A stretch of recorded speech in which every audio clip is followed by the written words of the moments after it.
Ami Thumi out and out comedy అండి. So నా కెరీర్లో మొట్టమొదటిసారిగా ఒక అవుట్ అండ్ అవుట్ కామెడీ, ఒక Jaane Bhi Do Yaaron Andaz Apna Apna kind of genre comedy అనమాట ఇది. ఇంద్రగంటి గారి విజను, ఆయన థాట్స్ నాకు తెలిసి దాన్ని నమ్ముకొని అందరూ ఈ సినిమాలో యాక్ట్ చేయడం జరిగింది. సో కంప్లీట్గా ఇంద్రగంటి గారి విజన్ అండి. సో నాకు జానర్ కొత్త అయినా నాకు కాన్ఫిడెన్స్ ఇచ్చి హీరోగా పెట్టుకుంది ఇంద్రగంటి గారు, and I'm really thankful to him. So నాకు తెలిసి అమితుమి కంప్లీట్గా నవ్వించే కైండ్ ఆఫ్ ఎంటర్టైనర్ అనమాట. అండ్ నేను చేస్తూ ఎంత ఎంజాయ్ చేస్తానో మీరు చూస్తూ కూడా అంత ఎంజాయ్ చేస్తారని నా నమ్మకం. సినిమాలో నేను అనంత్ అండి. అందరికీ ఒక చిన్న కోర్క్స్ ఇచ్చారు ఇంద్రగంటి గారు. ఈషా తెలంగాణ యాసలో, ఈషా అండ్ అవసరాలు వాళ్ళిద్దరికీ ఇది ఇచ్చారు. నేను మాత్రం ఆమె కంప్లీట్ రొమాంటిక్, ఒక స్వీట్ రొమాంటిక్ గా అనమాట. ఆ స్వీట్ రొమాన్స్లో ఒక సింప్లిసిటీ తోటి చేస్తుంటాను సినిమా. సో సినిమాలో కామెడీ నాకు జరుగుతూ ఉంటుంది, కానీ నేను ప్రత్యేకంగా కామెడీ చేయాలనే ఉద్దేశం కాకుండా అందరినీ న్యాచురల్గా యాక్ట్ చేయించాను నా చేత. సో నేను ఈషా ఒక జంట అనమాట సినిమాలో. ఇంద్రగంటి గారికి ఒక మాట అంటాం బాగా ఇష్టం, 2 గంటలు 2 జంటలు అంటారు ఈ సినిమాలో. నేను ఈషా ఒక జంట అయితే, అవసరాల అదితి అని మన పాష్ పోరీస్ వెబ్ సిరీస్లో అమ్మాయి, తను అవసరాల పక్కన జంట అనమాట.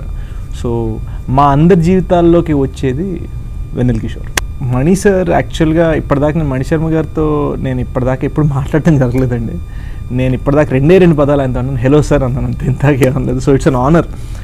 నేను చిన్నప్పుడు ఆయన మ్యూజిక్ వింటూ పెరిగి, ఆయన మ్యూజిక్కి ఫ్యాన్గా పెరిగి, ఇప్పుడు నేను హీరోగా చేస్తున్న సినిమాకి మ్యూజిక్ ఇవ్వడం అనేది it's my good luck and my honour actually.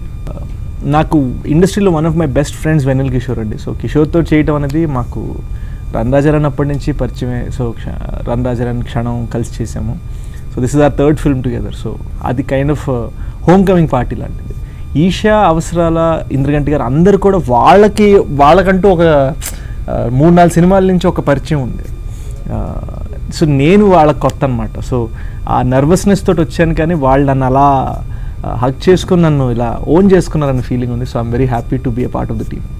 నేను నమ్మేదండి, ఒక కామెడీ సినిమాలో ఎప్పుడు మనకి షార్ట్ మీద కన్నా, మ్యూజిక్ మీద కన్నా, అన్నిటికన్నా కూడా యాక్టర్స్ ఉన్న టైమింగ్, ఆ డైలాగ్స్, ఆ పంచుల మీద మనకు ఫోకస్ ఎక్కువ ఉంటుంది.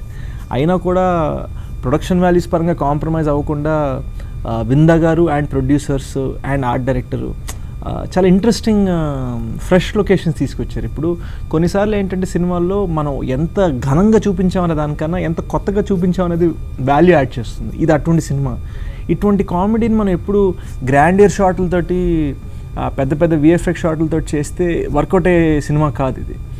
చిన్న చిన్న విషయాలు, చిన్న చిన్న సరదాలు మీద నడుస్తున్న సినిమాకి ఆ కైండ్ ఆఫ్ ఇంట్రెస్టింగ్ సినిమాటోగ్రఫీ ఉండాలి. అది విందా గారు ఇచ్చారు. ఫర్ ఎగ్జాంపుల్ నాది ఈషాది ఒక సోలో సాంగ్ ఉంది, అయ్య బాబోయ్. ఆ సాంగ్ కంప్లీట్గా షెరటన్ హోటల్లో ఒక ప్రెసిడెన్షియల్ స్వీట్ తీసుకొని చాలా అందంగా షూట్ చేశారు, ఒక 5-star హోటల్లో. సో అలా దానికి ఒక కాన్సెప్ట్ ఇచ్చి, ఆ కాన్సెప్ట్కి తగ్గట్టుగా ఈ సినిమా తీయడం జరిగింది. ఆ సినిమాలో నా హీరోయిన్ ఈషా అండి. నాకు తెలిసి ఈషా, నాకు ఈ సినిమాకు ముందు ఈషా నాకు అసలు తెలీదు. బట్ నాకు అర్థమైనంత వరకు ఈషా బయట క్యారెక్టర్ ఏంటో అదే సినిమాలో పెట్టారు ఈసారి. తను బయట బాగా సరదాగా వాళ్ళ ఇంట్లో ఆ తెలంగాణ యాసతో చాలా సరదాగా కన్వర్స్ చేస్తూ ఉంటారు. అదే బేసిక్గా తన క్యారెక్టరైజేషన్ అన్నమాట సినిమాలో. సో తనకి ఫస్ట్ టైము ఈషా రెబ్బా అనే అమ్మాయి బయట ఎలా ఉంటుందో అదే జస్ట్ అలా ట్రాన్స్లేట్ చేశారు. And it was a very fun experience working with her. అవసరాల కామిక్ టైమింగ్ చాలా ఇంట్రెస్టింగ్గా ఉంటుంది. సెట్స్ బయట ఎలా ఉంటుందంటే ఆయన మాట్లాడేది మనకి ఓకే అని వింటాము, 2 hours తర్వాత మనకు అర్థమవుతుంది, అర్రే భలే జోక్ వేసాడు అని అప్పుడు కనెక్ట్ అవుతుంది మనకి. ఇలా చాలామందికి అతన్ని ఫస్ట్ టైం కలవగానే అలాంటి ఎక్స్పీరియన్సెస్ జరిగాయి. సో నాకు ఒక 2 days పట్టింది ఆ కామెడీ టైమింగ్ అర్థం చేసుకోవడం. కానీ ఒక్కసారి అర్థం చేసుకున్న తర్వాత I realize is one of the funniest guys out there. So just happy to work with these new guys, fresh guys అనమాట. నాకు గైజ్, నేను అమితుమి సినిమాలో హీరోగా చేశాను. ఇంద్రగంటి గారి విజన్, ఇంద్రగంటి గారి directorial. June 9th Ami Thumi in theatres.